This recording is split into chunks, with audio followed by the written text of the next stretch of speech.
Ассаламу алейкум ағайын. Бүгінгі қыссамыздың тақырыбы жүрегіңнің отын сөндірме. Бір жігіт көршісіне өзін жақында ренжіткен досын жамандай бастайды. Көршісі ол жігітті тыныштандырып, досын кешіруін өтінеді.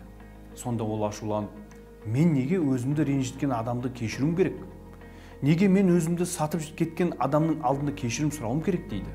Тыңдап тұрған көршісі оған бір аңызды баяндап береді. Ертеде бір адам өмір сүріпті. Ол табиғат анадан шам жақпас үшін ешқашан түннің болмауын, пеш жақпас үшін қыстың болмауын өтініп сұрайды.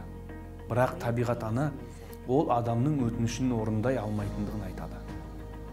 Қатты ренжіген адам оған былай дейді: ендеше мен саған жарық беру үшін ешқашан шам жақпаймын, саған жылу үшін пешті жылытпаймын, үйдің есігін де жаппаймын дейді. Осы айтылғандарды естіп тұрған жаңағы жігіт көршісіне: бұл неткен ақылсыз адам?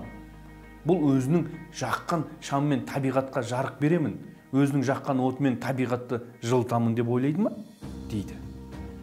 Сонда көршісі: сен де өзіңе соны істеп тұрсың. Сен де өзіңнің жүрегіңнің отын жақпай тұрсың.